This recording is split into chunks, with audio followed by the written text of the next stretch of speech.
What's up, guys? Good morning. So today we're going to do some water methanol testing. We're supposed to get about 90 degrees outside, so I figured it'd be a good time to test intake air temp drops. Since I've installed the water methanol, the heat has been mild, 50 to 70 basically. So with this warmer air, I think it'll make a bigger difference and we can see it better. I also wanted to test some data with mixing up the different types of water methanol. So what I've been using is O'Reilly's windshield washer fluid mixed with 1 bottle of HEET. So for every gallon of O'Reilly's windshield washer fluid, I do 1 gallon of HEET. That's what's in the truck right now. And then these ones are already mixed. A lot of people probably know this, but HEET, this stuff, if you pull up the safety data sheets, it's just methanol, pure methanol. So by adding methanol to windshield washer fluid, it increases the percentage. O'Reilly says that this ranges between, I want to say off the top of my head, 20 to 40%. So by adding 1 bottle of HEET to it, I'm not great at math, but it's more. It's definitely closer to 40 than 20. But anyway, so I bought some boost juice to compare it to. I'm not going to change up my tune. I'm just going to go for a drive and run it with some boost juice and see what that does. I can also, on the data log, check for acceleration times and stuff like that to see if it makes any difference in performance. If not, then I'll stick with the O'Reilly stuff in the bottle of HEET because it's cheaper. Ultimately, I'd like to get a big old can of methanol and mix up my own, but locally it's been hard to source, I don't know, due to shortages or whatnot. So let's give it a go. So if you see my other videos, you know how I have the water methanol kit installed. But for anybody new here, I'll give you guys a quick rundown on it. So the single 1000 cc nozzles right here, spraying up after the blow-off valve, before the intake air temp sensor. This is a Motion Raceworks Rife sensor. They're actually sending me a new one. I should get it today, so I'm gonna install that before my drive. This one would randomly read like 150 degrees hotter than what it was. There's no way that it was reading as hot as it was. So it only did it a couple times and then it stopped, and since then it seems to be working fine. But I contacted Motion and they just sent me a new one, no questions asked. So those guys are fantastic. All they asked me to do is send them a picture of this one, and then they sent me a new one in the mail and it arrives today. So I'll install that before I do this test.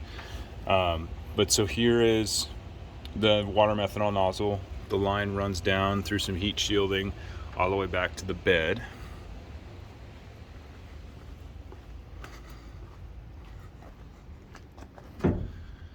Where I have the tank and the pump mounted. So the AEM kit has a pretty neat system. I imagine a lot of them do, but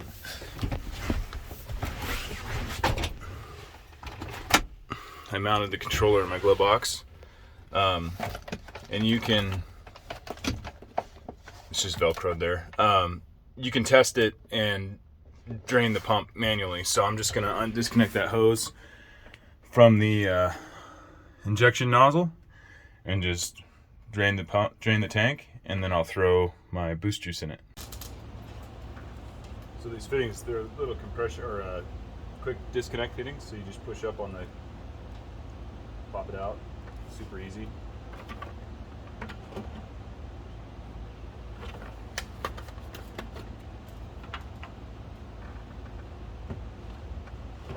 gonna wedge this guy down in here. I have to do it back here.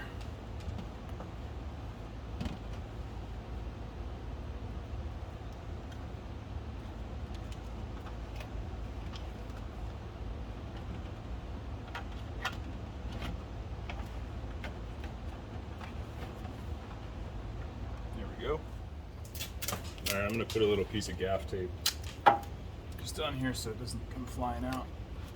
I don't know how much pressure that's gonna have. Let's give it a shot.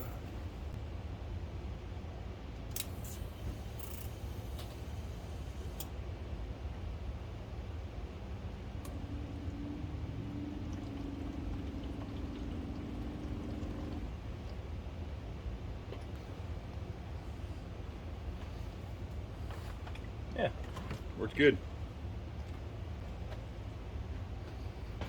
I won't make you guys watch the whole thing. The pump is empty now. I just drained it out and reinstall this methanol hose.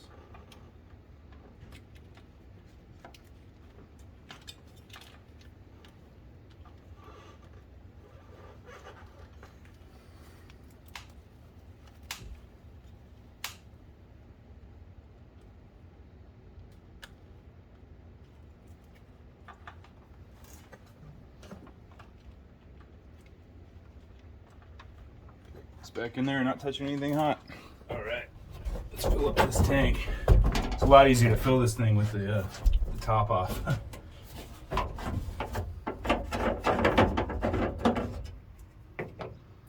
So we're going for Snow Performance Boost Juice this time around, and I think I have enough data. Running the other stuff, I should be able to get some decent testing. I didn't bust out the Draggy and do any of that, but the Megasquirt does calculate times 0 to 60, quarter mile, stuff like that.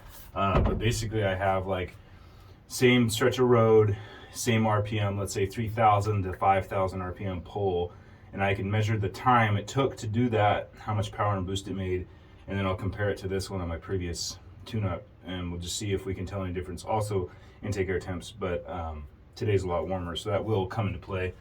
But I don't really expect there to be a huge difference between this and the methanol mixed windshield washer fluid, but I wanted to find out.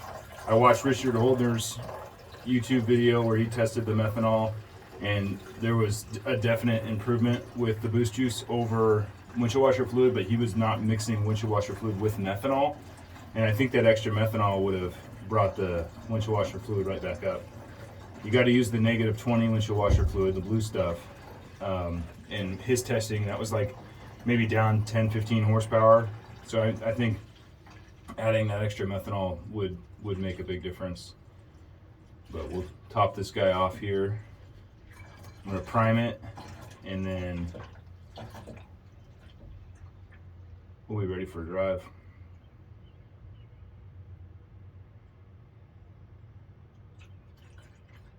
The bed rail kind of gets in the way, but it's not too bad.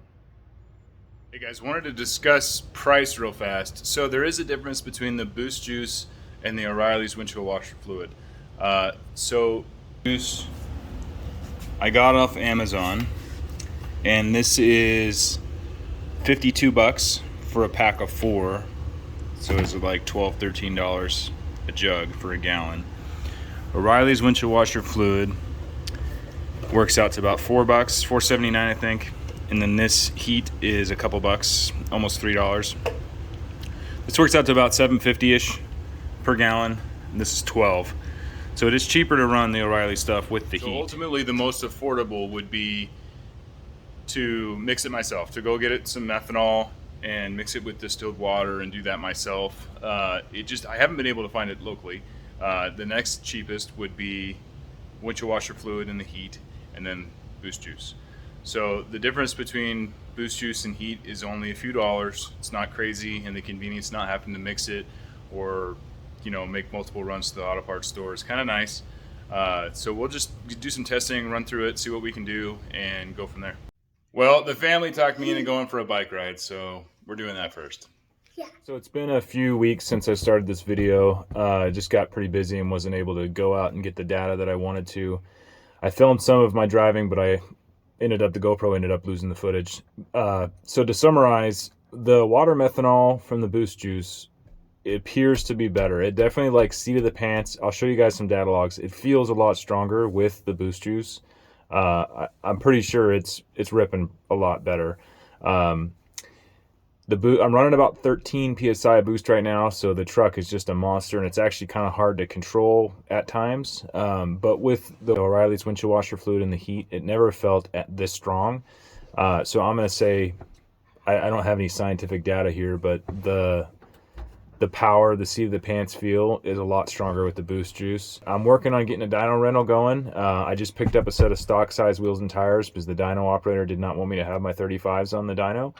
So we'll be running the truck on the dyno soon. Just got to make the appointment. And then maybe while it's on there, I'll see if I can get a test between the O'Reilly's fluid and with the heat, mixed with the heat and the boost juice to get some actual data for power figures. Because if I can do the cheaper version of the water methanol, then I will. So, all right, guys, thanks for watching. So here's a data log of a run I just did with the boost juice. So I roll into it about 3,000, 2,800 RPM, builds boost real quick. Before we know it, we're up to 14.6 PSI, which is more than I wanted. So I actually hit boost cut on that one by accident, but the manifold air temps started at 100 and dropped down to about 97. So we, almost 96. So we had a decent manifold air intake temp drop. The truck was making really good power. The Megasquirt calculates based on a bunch of data that I enter. It'll calculate horsepower and torque to the tire based on RPM speed and whatnot. If you look down here at the bottom there, it's showing torque 950 or 991, 662 on horsepower. This is to the tire. This is with no wheel speed. If you spin at all, it's not going to be accurate. I haven't tested to see how accurate it is, but the truck feels that strong. So it's running real good. Air fuel ratios are within 1 to 2%. So the tune is pretty dang close, but I'm still running real low timing. That was at about 19 degrees of timing. And then it pulled timing as it hit over boost. So now I'll show you guys a run with the O'Reilly's mixed with methanol heat. Okay, so here's O'Reilly's with the heat. This is on a different day. The outside temperatures are different. Run starts at 78.6 degrees for manifold air temp, and then holds 78.6 essentially the entire time. Raises a little bit at the end there. Was at 4,300 RPM. We get up to 80 degrees. So it's maintaining the temperature fairly well. And my truck has a decent sized intercooler on it. But the water methanol with the O'Reilly's with the heat is not really dropping the temperature as much as the boost juice does. This run, you can see AFRs are within about 2% of target, but I'm running less boost on this one. We had a peak of 13.6 PSI, drops off to 11, and then tapers back up to 12. So I turned the boost controller up a little bit on the last run there that I showed you guys with the boost juice. Alright guys, thanks for watching. Next video should be dyno video. Stay tuned. I'm feeling good. Catch me in the south.